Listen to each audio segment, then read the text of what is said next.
Hvala lepa, spoštovani gospod predsednik Državnega sveta, kolegice in kolegi, spoštovani gospodje župani, podžupani, tisti, od katerih je največ odvisna blaginja te države, ki se ukvarjate s stvarmi, ki jih ljudje vidijo in potem ocenjujejo kvaliteto življenja.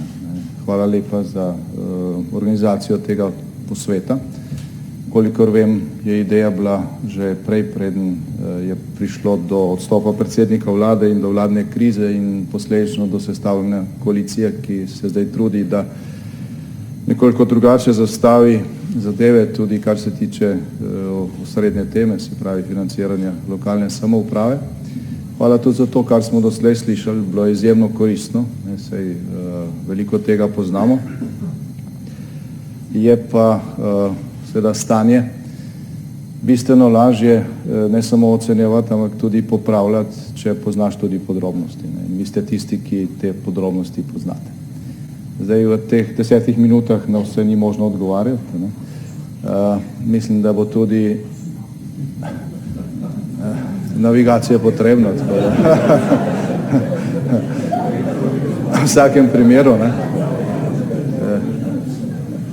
Žal Google ne pove, kje dobi denar za financiranje. Tako da zato se bomo morali skupaj potruditi.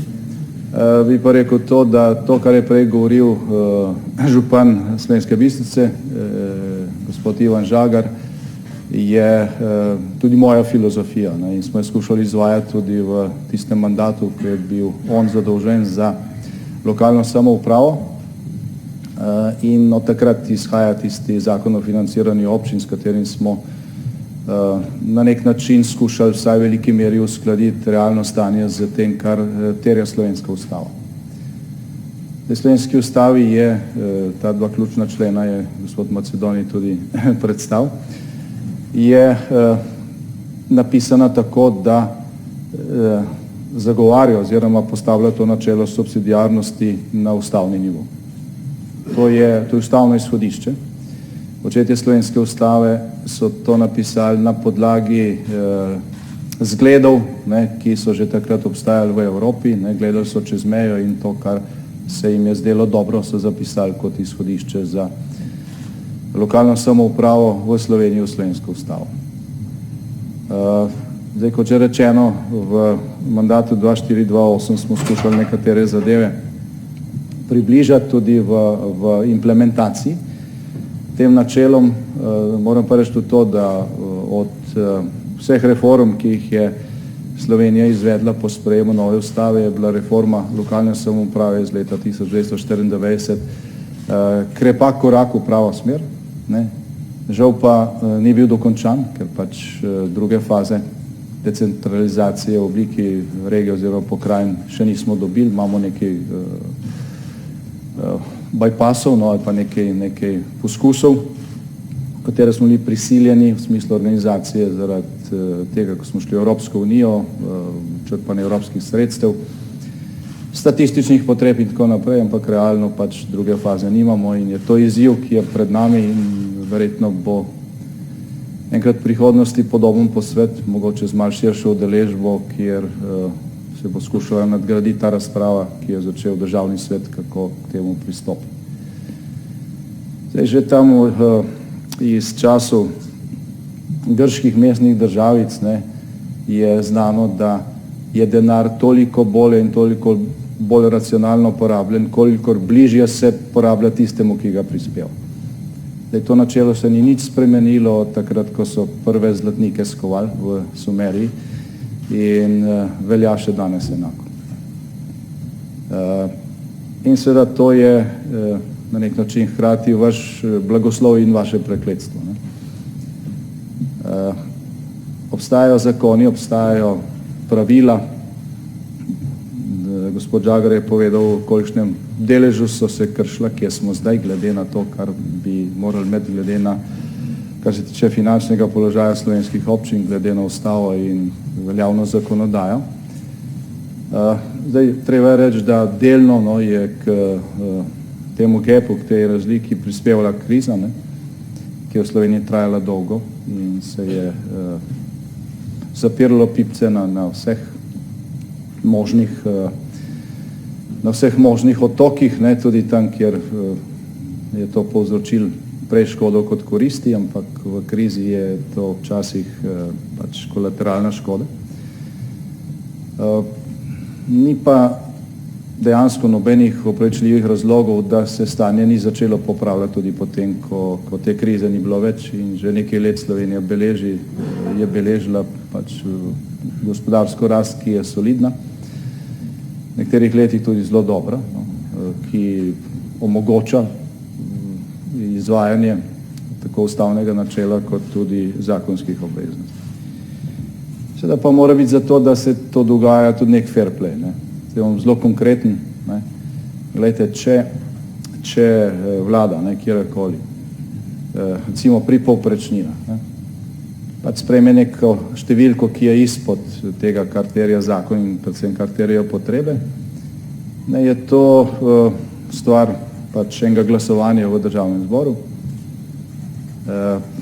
Ljudje, ki to spremljajo, to pozabijo. Ne, ko se pa ta odločitev prelije v položnice, ne, za katere ste vi odgovorni, pa to vsak vidi. Finančnega ministra je pač težje, verjetno, ne, z tega vidika iz proračuna, v proračunu zmanjšati neko cifro, za katero ve, da bo močna skupina poslancev temu nasprotovala, ne, kot pa neko cifro, proti kateri so lahko vsi župani občin, ker pač ker so posledice tukaj napačno porazdeljene. Jaz tudi mislim, da se tega čisto zakonsko 100% ne da rešiti, zato mora obstajati nek fair play. Mora obstajati nek fair play in ta se mora graditi na tem načelu, se pravi o lokalni samoupravi, nič brez lokalne samouprave.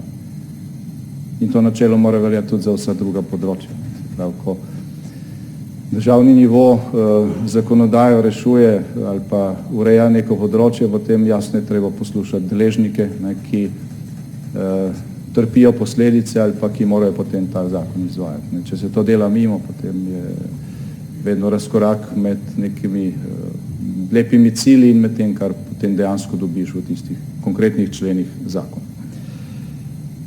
Tako da od nove vlade, če bo potrjena v prihodnjih dneh ali tednih, pač ti naši roki so zelo dolgi, lahko pričakujete odnos ali pa politiko, to je tudi, kot ste mnogi prej citirali, duh, ki ve iz te koalicijske pogodbe, na podlagi katere se bo ta nova vlada postavljala. Odnos, kot je bil v tistem našem prvem mandatu, jaz upam, da bodo tudi makroekonomske razmere približno takšne, ne, ker se bo potem dalo to 100% izpolnjevati. Je pa seveda tudi od tega, kako se denar razporeja, kako se porablja in kako se z njim gospodari tudi na lokalnem nivoju, odvisno kakšne so makroekonomske številke. Občine ste ravno tako generator napredka in gospodarske rasti in posledično kvalitete življenja kot ministrstva ali pa upravljalci države na tem državnem nivoju. Bomo prišli tudi na okolje, se pravi konkretni problemi, ki so tukaj, nekatere ste omenjali, projekti, ki stojijo, zadeve, ki bi morali biti že zdavnaj rešene, pa so nekje v predalih. 400 projektov, ki stoji tam na Arsutu, ne, pač vsak od teh projektov je lociran na konkretno občino. Ne.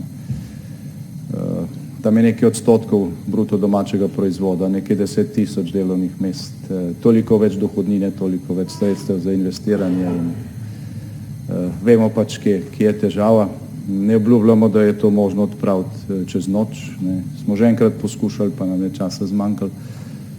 Problemi so se tukaj kopičili, 20,000 podzakonskih aktov ureja, vse živo, kar je treba delati, glejte, s tem se normalno pač ne da živeti, ne, in bo pač precej dela, da se stvari spravijo neke normalne okvire. Ne. Je pa z naše strani roka sodelovanja stalno ponujena, čeprav so zdaj virusi, pa je to lahko bolj simbolično. neki novi načini pozdravljanja so zdaj, jaz upam, da to čim manj trajalo, no. Bi pa na koncu vseeno nekaj besed tudi o tem povedal, ker se mi zdi, da problem, ki se kopiči, ne bo kmalu tudi na vaših ramenih. Torej, prišli bomo na okolj, vlada bo zagotovo v preostanku tega mandata obiskala vse regije, pogovarjali se bomo o problemih, skupaj iskali rešitve, tako da začnite pripravljati se z nami, jih bomo zaprosili že vnaprej, zato da pač ne bomo prišli samo za vprašanji ali pa bomo stali brez odgovora, ampak bomo prinesli že rešitve, tako kot smo jih že nekoč. Zdaj, k tej temi, ki nekako zelo paše v to stavbo, ne, to je dvorana zdravniške zbornice. Zdaj, to je sektor, ki je trenutno najbolj obremenjen z to grozečo epidemijo. Imamo je tukaj, pozno smo jo odkrili, manj ljudi testiraš, kasneje boš ugotovil, da je kaj narobe. Tukaj se mi zdi, da je bil nekoliko pristop preveč restriktiven. Res je, da panika ne koristi nikomor, ne. Panika vam ne koristi tudi, rekel, na smrtni posli, ker ne boste nič izboljšali, ne. Nikjer panika ne koristi. Je pa toliko manj, kot sami veste, kolikor imajo ljudje več informacij, kolikor so te informacije čim bolj natančne in kolikor imate tudi odgovore na vprašanja, ki se postavljajo, ne. Včasih je to pri nas težko, ker pač slovenski medijski prostor je specifičen, kar vsi dobro vemo.